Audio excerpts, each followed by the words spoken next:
আমেরিকায় Donald Trump মসনদে ওঠার পরে করোনা নিয়ে চীন বিরোধী দাবি ফের চাগার দিল। সিআইএর সাম্প্রতিক রিপোর্টে ট্রাম্পের পুরনো দাবিকেই মান্যতা দেওয়া হলো।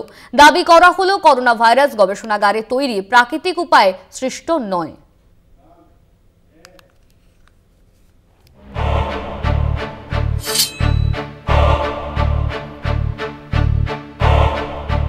ট্রাম্প আসতেই করোনা কাঠগড়ায় চীন। সিআইএর রিপোর্টে চাঞ্চল্যকর দাবি, করোনা ল্যাবে তৈরি, প্রাকৃতিক নয়। ট্রাম্প ক্ষমতায় আসার পর নতুন করে কোভিড বিতর্ক মাথাচাড়া দিচ্ছে। চীনের বিরুদ্ধে ফের নিশানা তাক করল মার্কিন গুপ্তচর সংস্থা সিআইএ। তাদের দাবি, করোনা ভাইরাস প্রাকৃতিক নিয়মে সৃষ্ট হওয়ার চেয়ে গবেষণাগারে তৈরির তত্ত্বই অনেক বেশি সমর্থনযোগ্য।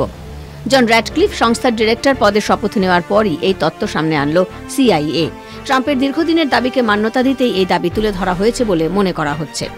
শনিবার সিআইএর এক রিপোর্ট সামনে এনেছে ট্রাম্প প্রশাসন। রিপোর্টে গুপ্তচর সংস্থাটি স্পষ্টভাবে দাবি করেছে যে করোনা কোনো প্রাকৃতিক ভাইরাস নয়, পরিকল্পনা মাফিক এটিকে গবেষণাগারে তৈরি করা হয়েছে। বিশ্বস্ত সূত্রে জানা গিয়েছে, জো বাইডেনের সময়েই সিআইএ প্রধানের নির্দেশে এই রিপোর্ট তৈরি হয়, যদিও বাইডেন সরকার তা প্রকাশ করেনি। ট্রাম্প ক্ষমতায় আসতেই চীনকে চাপে ফেলতে রিপোর্ট প্রকাশ করা হয়েছে। আগে আমেরিকা দাবি করে হয় প্রাকৃতিকভাবে নয়তো গবেষণাগারে এই ভাইরাস তৈরি হতে পারে, তবে চীন না চাইলে এই তথ্য সামনে আসবে না বলে দাবি করা হয়। 2019 সালের শেষে চীন থেকে সারা দুনিয়ায় ছড়িয়ে পড়ে মারণ কোভিড-19।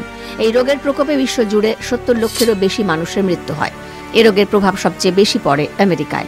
লক্ষাধিক মানুষের মৃত্যু হয় সে দেশে। ঘটনায় সরাসরি চীনকে দায়ী করেন তৎকালীন প্রেসিডেন্ট ডোনাল্ড ট্রাম্প। যদিও দীর্ঘ তদন্তের পর তখন স্পষ্ট উত্তর আসেনি ভাইরাস গবেষণাগারের নাকি প্রাকৃতিক। ট্রাম্প ক্ষমতায় আসতেই এবার সিআইএর চাঞ্চল্যকর রিপোর্ট প্রকাশ করল আমেরিকা। কলকাতা টিভি।